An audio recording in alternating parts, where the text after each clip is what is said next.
Hi, everyone. Thanks for joining us at e-flux tonight for a very special lecture by Alfred Barr on the occasion of the exhibition we have downstairs, The Unmaking of Art, which will be open until February 24th. And don't forget to join us on Tuesday, where we will have a lecture by Gertrude Stein. Let's give a warm welcome to Alfred Barr. Thank you. Good evening. I'll be Alfred Barr tonight, and I will begin the story immediately with this image of the Provincial Museum in Hanover around 1900. This new museum was built to host a collection that already existed since the 19th century. The collection ranged from the Middle Ages to the present 20th century. The architecture of the building was circular, organized with a series of connected rooms. A walk through the museum started with room 1 and ended at room 45.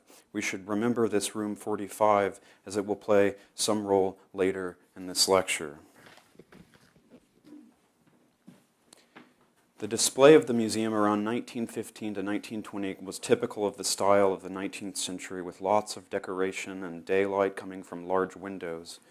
The paintings were hung from floor to ceiling symmetrically and by size, usually unrelated to the subject matter of each individual painting. Around 1922, Alexander Dorner, a young art historian, became the first a curator and then the director of the Provincial Museum. He was credited to having completely transformed the museum, introducing, among other things, the linear hanging of the paintings. It was a complete change in the appearance of the museum and the way paintings were experienced. Although this linear hanging was apparently a novelty for the museum, it was not completely new, as we will see now through this story. This, for example, is a view of the Grosse Berliner Kunstausstellung in 1919. We can see that the hanging is linear, but we should keep in mind that this was made for a temporary exhibition, not for the collection of the museum. Alfred Stieglitz's 1906 hanging of photographs in his Gallery 291 in New York is also an interesting case of linear hanging. Perhaps there is a connection between the size of photography, which has to be exhibited at eye level, and the wider acceptance of linear hanging. We can also notice here that electrical lamps are used in the same way as we use them today in galleries.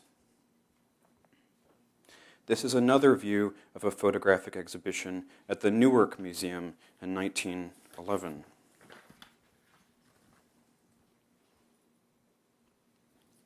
The Newark Museum was located in this public library, and it was one of the most innovative museums at that time, perhaps in the entire world. It was led by a director named John Cotton Dana, a librarian by his background. He had the idea that, for example, paintings from the museum should be borrowed, like books, by the public, so you could have a painting from the museum at home for a month or two. He was also one of the first to introduce a curatorial program at the museum. Here we see the first generation of curators who graduated from the Newark Museum. We can even recognize one of the characters of the exhibition, Les Fleurs Américaines, Dorothea Miller, who came out of this curatorial program. Back in Europe, at the Internationale Kunstausstellung in Munich in 1911, we see again an almost complete linear hanging. Likewise, at the Venice Biennale in 1910, where Klimt designed this entire room as an exhibit. This was not so strange, however, since Klimt played an important role in the Vienna Secession, where the awareness of the exhibition as a medium was the most advanced at the time in 1902.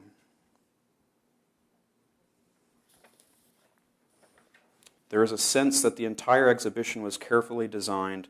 On the installation views, the names of the designers of the exhibition are even mentioned. To understand to what degree this was exceptional at the time, just take a look at the Berlin Secession, organized simultaneously. In those years, this was most likely the standard hanging for the art exhibitions. So that gives you a perspective to what degree the Vienna Secession displays were really advanced. However, the earliest case of linear hanging comes out of Paris in 1883, which you can see on this engraving.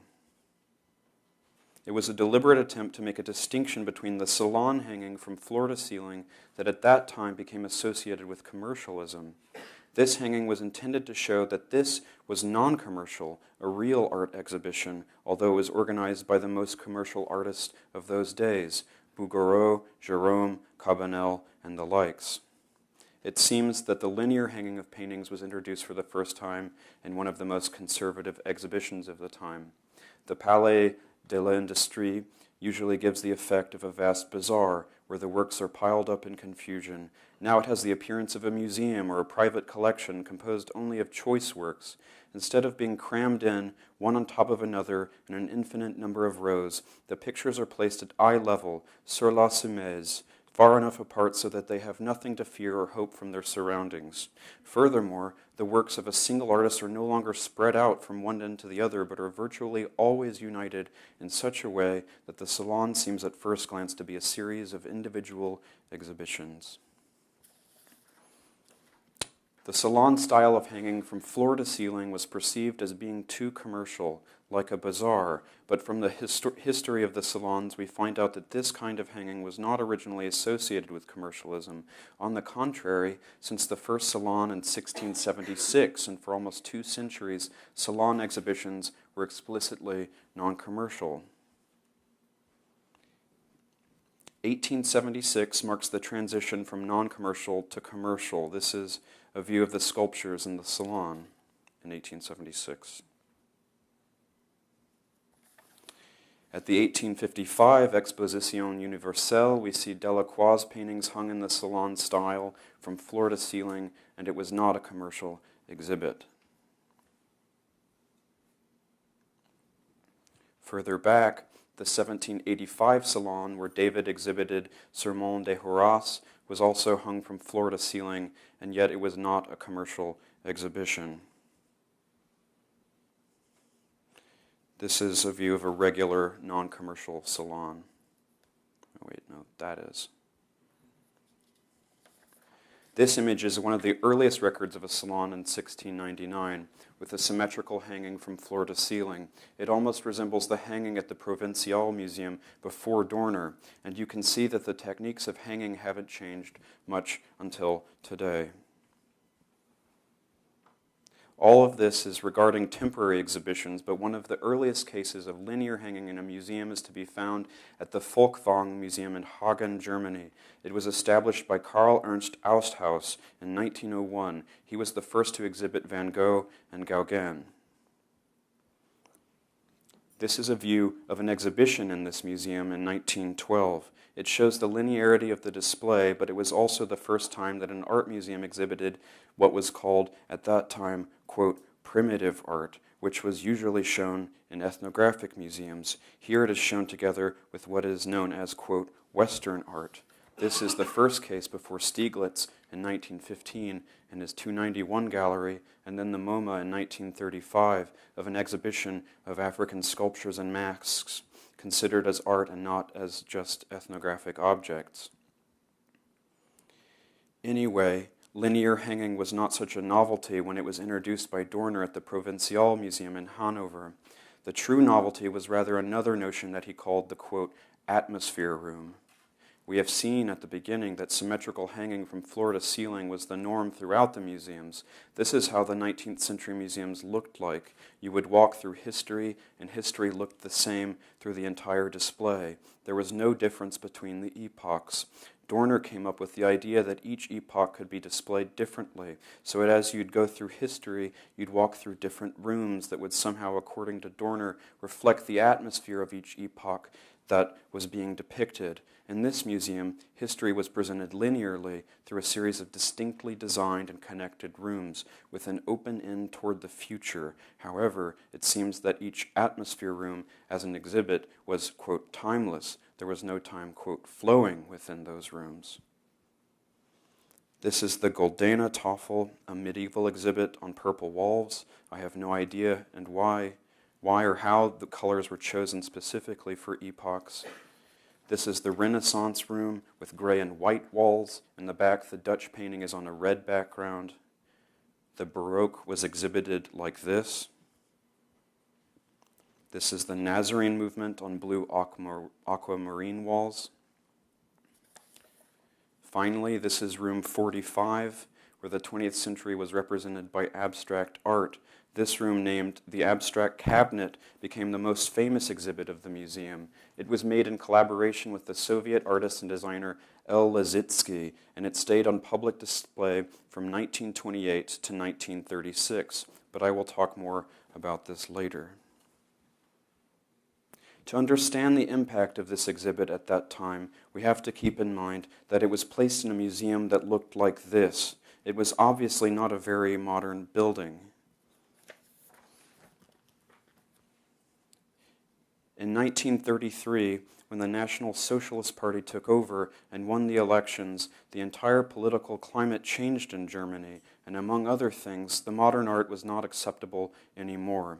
The destiny of Alexander Dorner and of the Abstract Cabinet was in question. When in 1935 Alfred Barr visited the Landesmuseum, he still had a chance to see the Abstract Cabinet.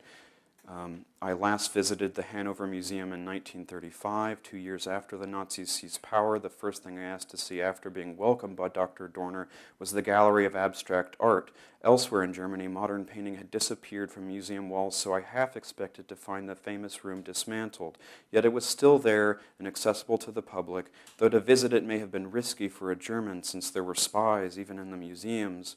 Dr. Dorner showed me the Abstract Gallery proudly, but it was the last redoubt. Within a year or so it was closed, its works of art dispersed, a voluntary, quote, cultural refugee in the United States. Germany's loss was our gain. Alfred H. Barr, Jr., Museum of Modern Art, New York.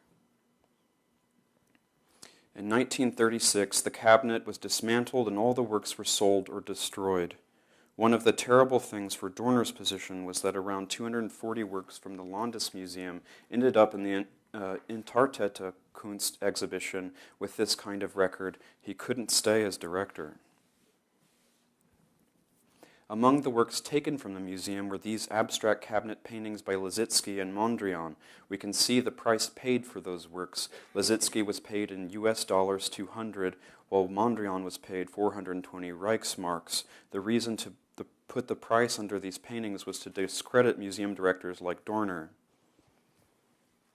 Nevertheless, after the Entartete Kunst exhibition, many of these, quote, worthless paintings like this Van Gogh were sold at the auction in Lucerne in 1937.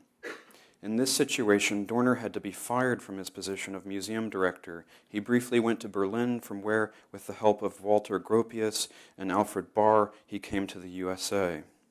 There he was appointed director of the Museum of Art of the Rhode Island School of Design, which had in its collection artifacts that covered the story from Mesopotamia and Egypt until the present time. There Dorner had a chance to implement his ideas about the museum, which he did, and this completely changed the views of the museum in the United States.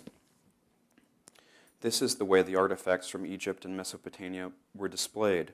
At the bottom, we can see the actual art objects, while on top is a visual reconstruction, a painting or a drawing of the temple where they supposedly came from. This transparency became part of the exhibit.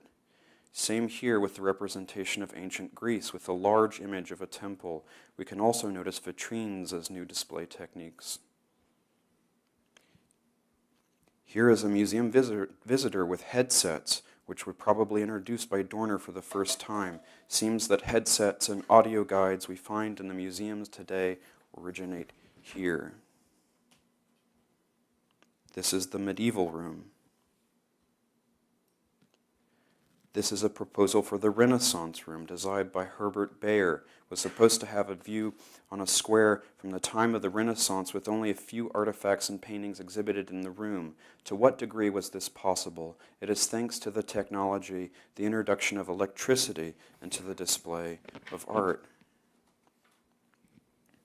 To be accurate, the first introduction of electrical light for viewing art was at the 1879 Salon in Paris. It was the first time that people could come to the Salon at night to visit the exhibition. Perhaps this is one reason why the city became known as the City of Light. The second character in our story is L. Lissitzky. As I have mentioned earlier, he was a Soviet painter, artist, designer, photographer, stage designer. He did this famous red wedge against whites.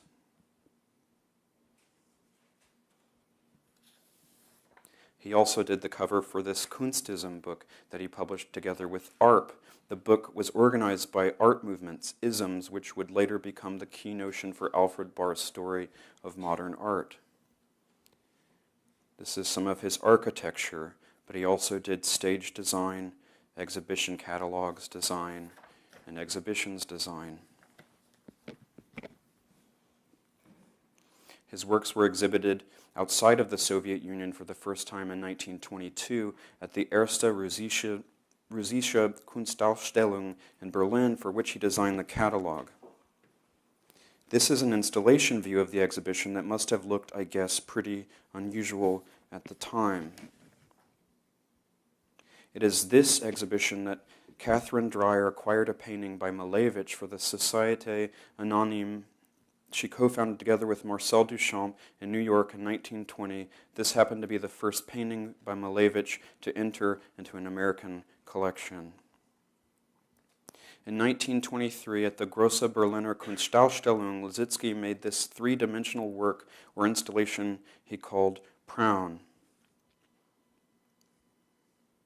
This is a sketch for it.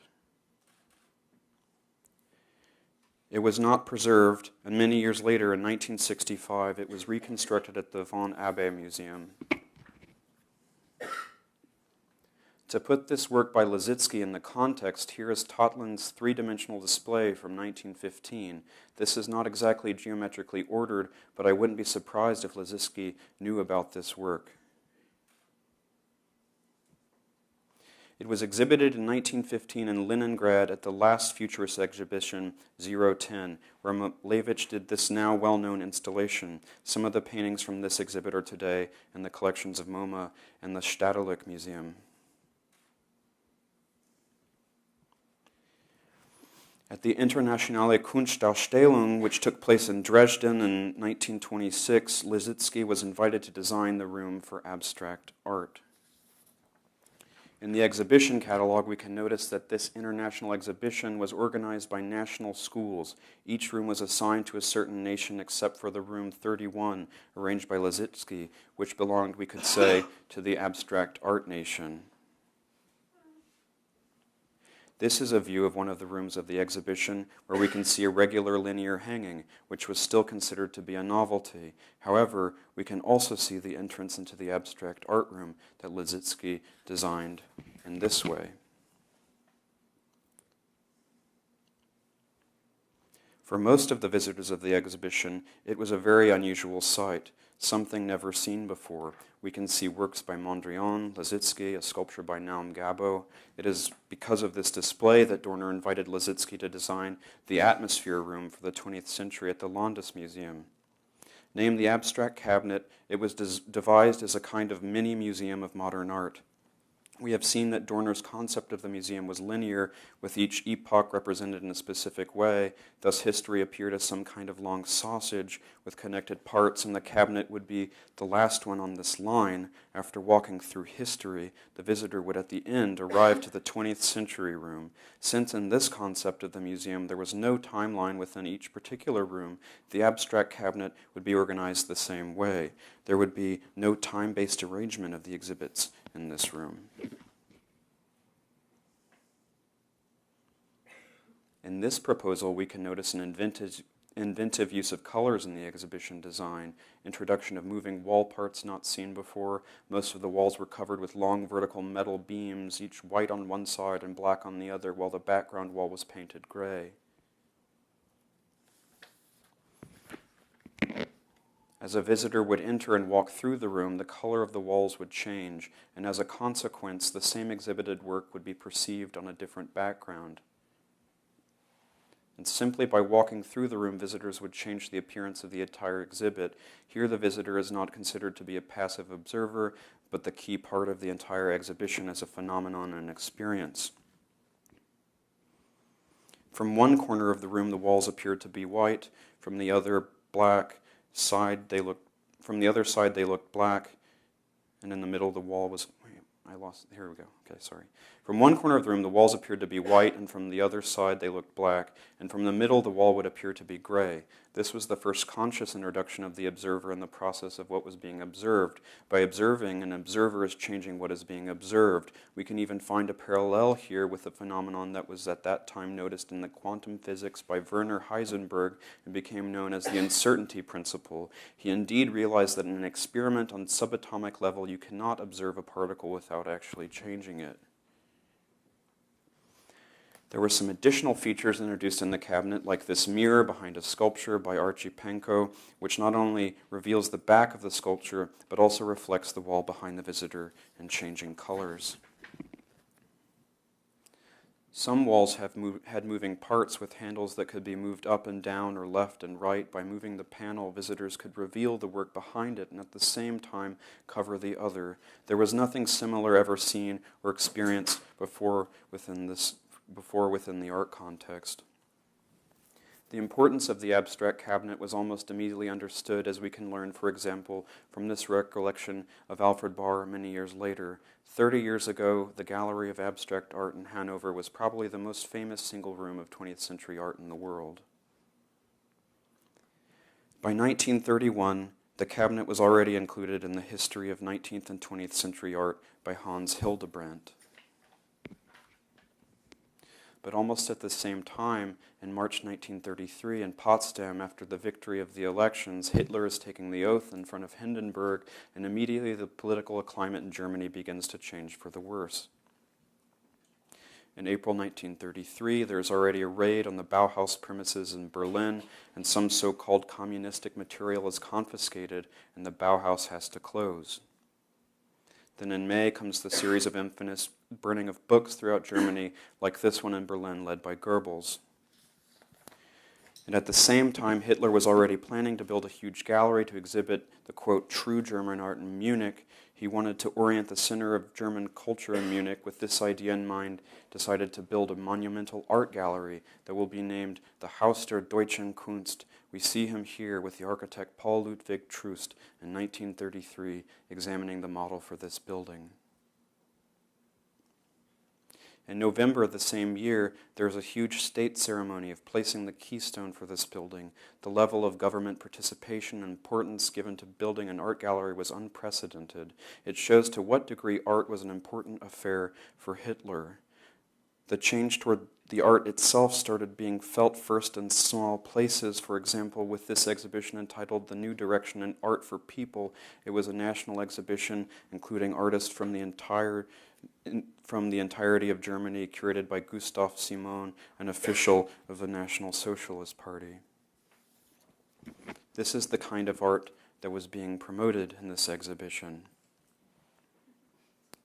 At the same time, parallel to trying to define what should be the proper German art, there was an attempt to discredit what was known as modern art under the label degenerate art or entartete Kunst.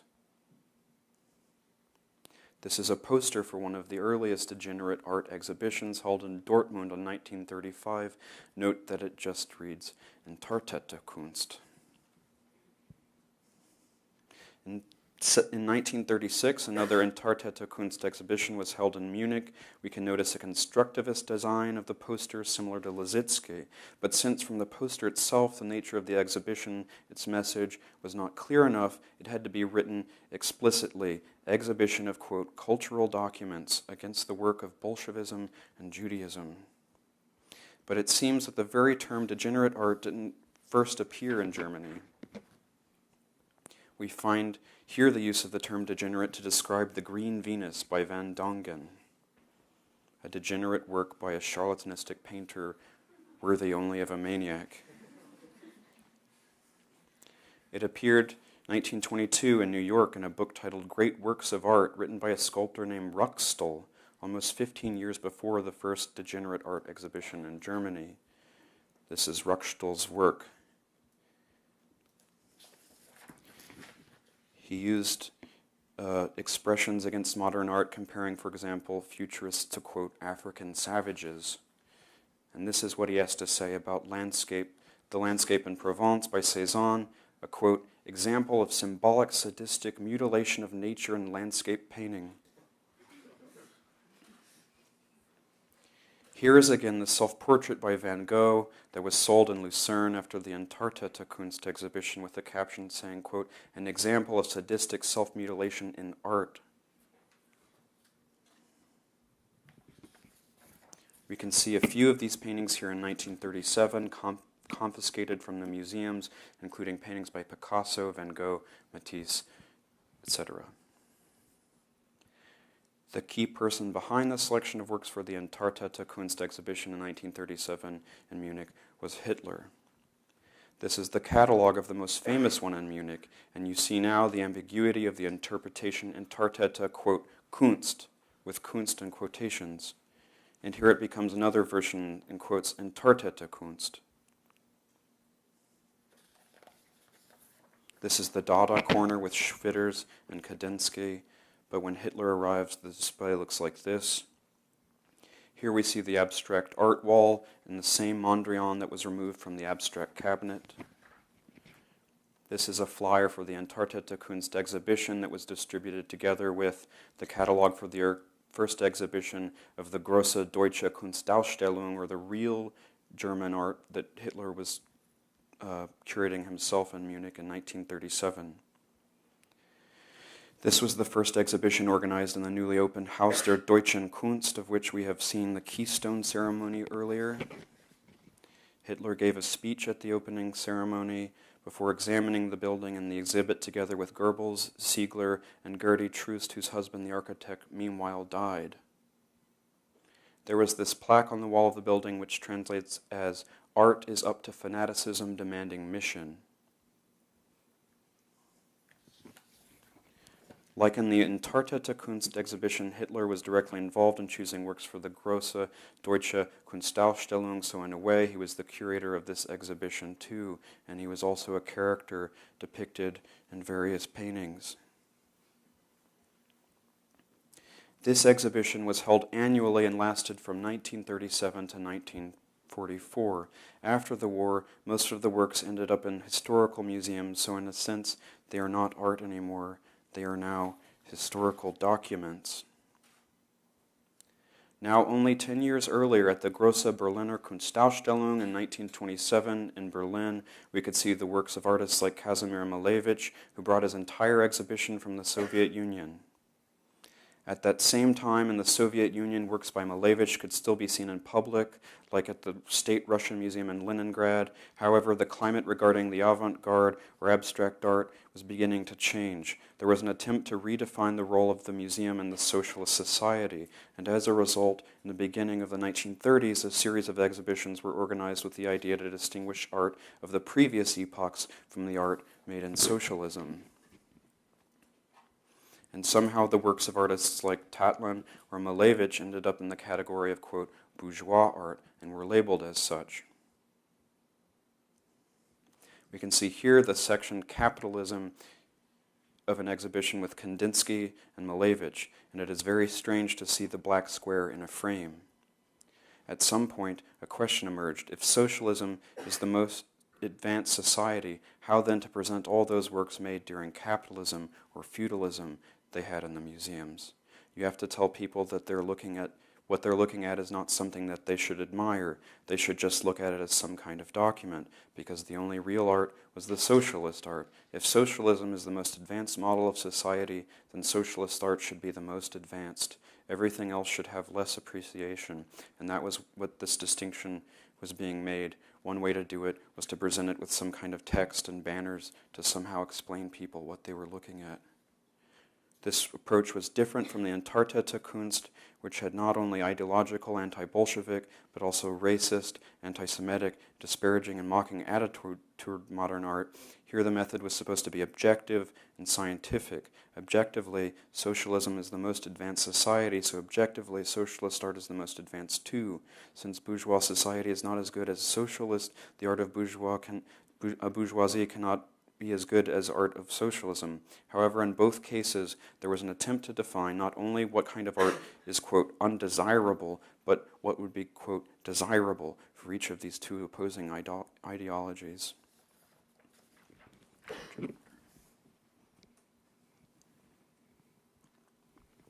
This is a view of an exhibition at the Tretyakov Gallery, reproduced by Fedorov Davidov's book, quote, Soviet Art Museums, published in 1933. The text explains that this is, quote, art of the advanced bourgeois society before the proletarian revolution, and we see mostly modern cubism and abstract art. This is a view of an exhibition curated by Fedorov Davidov, the author of the book, who also curated an individual exhibition by Malevich in 1929. We have here two Maleviches, one Rodchenko and one Kandinsky. On the banner it reads, quote, the dead end of bourgeois art, and underneath, quote, formalism and self-denial. Throughout the Soviet times, formalism would be the key word to dismiss abstract art. The alternative to this, quote, formalist art was represented by the Association of Artists of the Revolutionary Russia, AHRR. They promoted art like this. And very soon museums started to look like this. It was with this climate in Europe that the young Alfred Barr, founding director of the Museum of Modern Art in New York, which was at that time located in this rented townhouse, goes to this place in Hanover and takes from Alexander Dorner these paintings by Malevich, which were, after the 1927 Berlin exhibition, brought to the Landesmuseum under the custody of Dorner.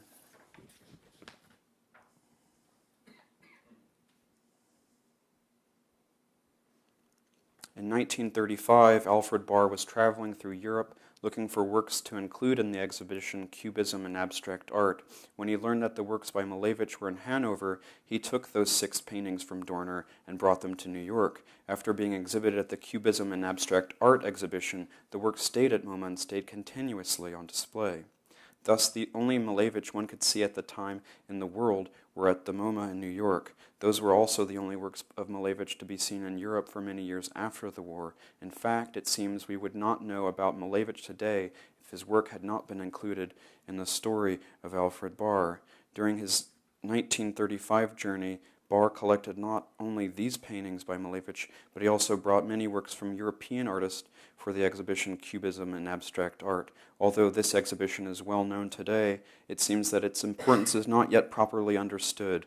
Cubism and Abstract Art was perhaps the most important exhibition of the 20th century for modern art. It marked a complete change of paradigm in the construction of art history. Indeed, instead of national schools, it introduced international movements as a key notion for the historization of modern art.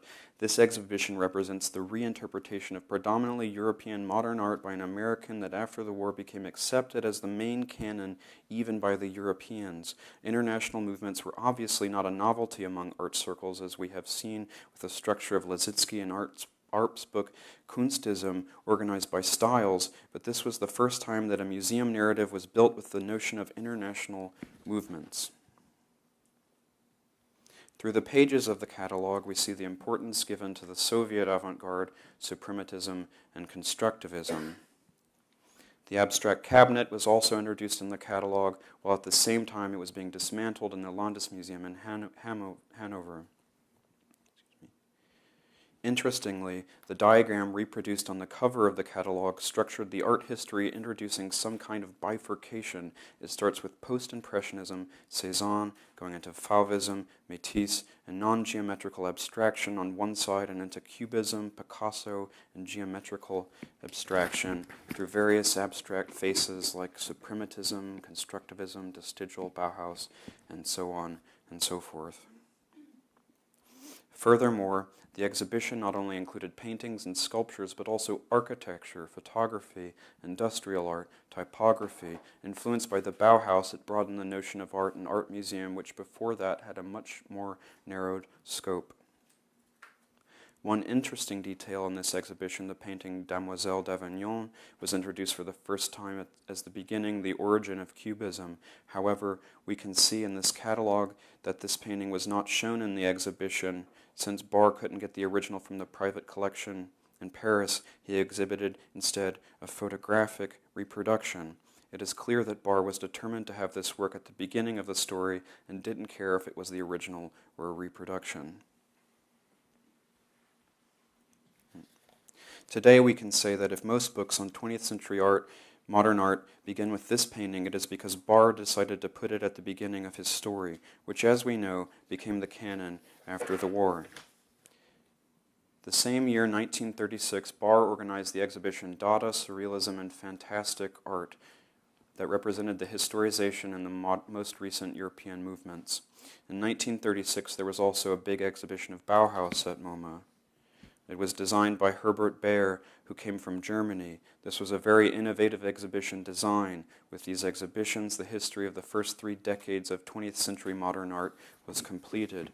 The idea of the Museum of Modern Art as some kind of temporary place with 50 years time span described as the torpedo in time, where everything older than this interval would end up at the Metropolitan Museum, was abandoned. Instead, based on this new diagram, a completely different concept of the museum was introduced. It would have the beginning around 1900 and an open end toward the future. This concept of a museum of modern art remained almost the same until today, and most likely will be unsustainable in the long run. Soon after these exhibitions, it became clear that the museum would have to get its own building. We can see here the board of the museum around the architectural model. And 3 years later, Life magazine announced the gala opening of the new building with the exhibition Art in Our Time, which coincided with the 1939 World Fair in New York. It was at this exhibition that the Demoiselle d'Avignon was finally introduced in the permanent collection after being first introduced to it through the reproduction. Proud members of the Board of Trustees could now examine the original. Immediately after, MoMA organized the first comprehensive retrospective of Picasso. At that moment, from the perspective of New York, the center of modern art was Paris, and the most important artist of the 20th century was Picasso. We should bear in mind that Paris was still the center of modern art at that time when in 1939 World War II began.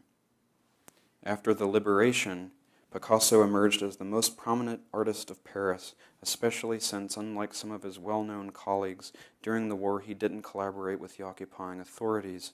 At the Salon d'Automne in 1944, he was awarded with a one-man show.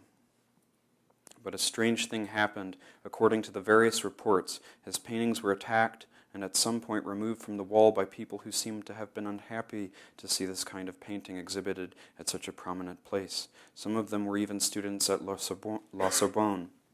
Shocked by these reactions, Sartre and Aragon decided to organize a crash course at La Sorbonne to re-educate the students. This young generation probably had never had a chance to see modern art before.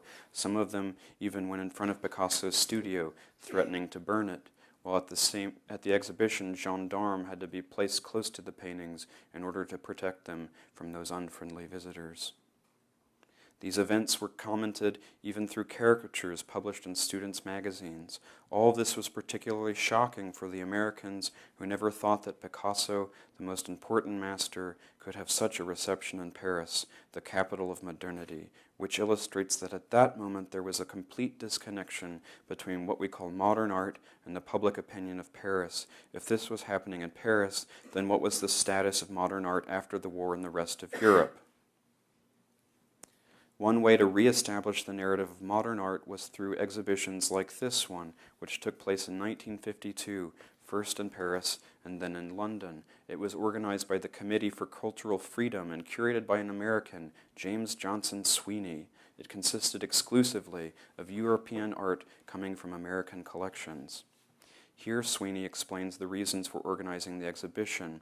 The show's director, James Johnson Sweeney, U.S. art historian, says, quote, "I wanted to assemble a number of modern works known by reputation throughout the world, but not seen in Paris for many years or never at all. Most of the pictures shown here are the kind that are blacklisted in Russia and that were prohibited as degenerate in Nazi Germany." As we can see in the catalog, most of the paintings came from American museums and collections, including works by Derain or Duchamp. Seems there were no works by Duchamp in the European public collections at the time.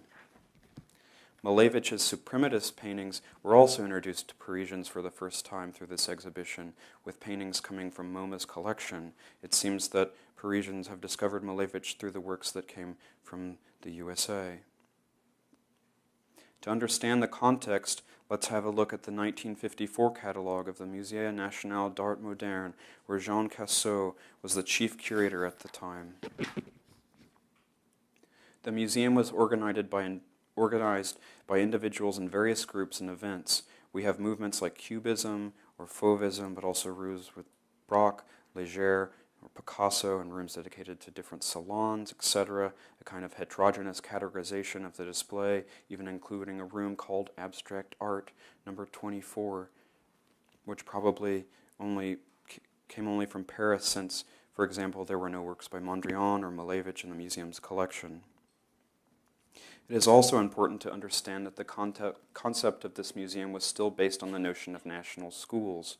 Everything presented in the museum came out of Paris or France in general. The, quote, rest of the world, école étrange, was placed in this tiny single room, numbered 31. This is, in a way, a completely opposite concept from the MoMA. From its perspective, modern art was only foreign schools. However, this is not something that was characteristic for France. Many years after the war, European museums organized their collections with some versions of the national school model.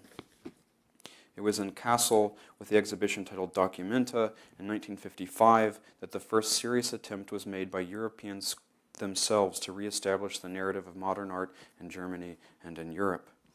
We see works and faces of the artists who 10 years earlier were treated or named as degenerates, including Kokoschka, Mondrian, Klee, Schlemmer, Miro, de Chirico, etc. Although the exhibition was international and the artists were more or less organized as individuals, it included only Western European artists. No American modern art nor Russian, Soviet avant-garde was represented.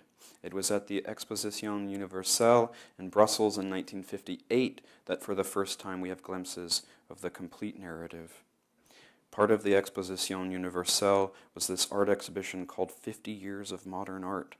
It was organized by the International Committee consisting of representatives from all the participating nations, and the list of artists were really huge. For the first time, we have 2 works by Malevich exhibited at such international exhibition that came from a European collection at the Stedelijk Museum. Since there was also several American abstract expressionists represented as well, this happened to be the first international exhibition that brought together modern art from Europe, the United States, and the Russian Soviet avant-garde.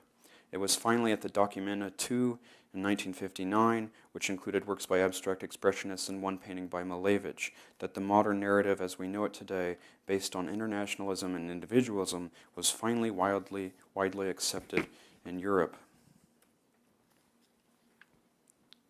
On this show, we could see Malevich here next to Picasso, and at the same time American artists like Gorky, de Kooning, or Pollock. And around that time, the histories of modern art were being written based on individualism and international movements. Perhaps the best example of it is this 1959 concise history of modern painting by Herbert Reed. It became very popular in the 1960s and was translated in many languages.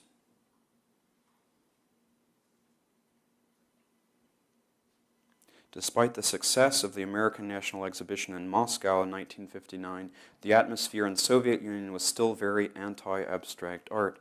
This is a book entitled, quote, Against Abstractionism, published in 1959. We can see a reproduction of a work by Mark Tobey, and a character shown how abstract art is produced by an artist named Morris, who looks to me a lot like Rauschenberg. Anyway, there was still this ideological take against modern art. Yugoslavia was the only socialist country which had, since the 1950s, public exhibitions of abstract art. This exhibition took place in Zagreb in 1959. It was called Abstract Art, a Didactic Exhibition. It looked like this, with information on panels, including a translation of Alfred Barr's diagram from 1936. The diagram was also translated into German, as we can see it here. So in the 60s, this became the dominant narrative, which was then translated into art history. Meanwhile, I've lost a slide. Meanwhile, back in the USA, Alexander Dorner already left the museum in Rhode Island and went to teach at the Bennington College. In 1947, he wrote the book The Way Beyond Art, with a couple of images of the abstract cabinet, perhaps for the first time after the war. 15 years later, in 1962, the cabinet was introduced for the first time in post-war Europe at the exhibition The 1920s in Hanover through a large photo reconstruction. Then in 1968, another reconstruction was made, this time in the original room at the Landesmuseum in Hannover, but without the works from the original installation. Today, a similar reconstruction is installed at the Sprengel Museum in Hanover. And this is a reconstruction of the abstract cabinet by the Museum of American Art, first at the Halle für Kunst in Lunenburg in 2009, and again at the Van Abbe Museum in Eindhoven in 2011.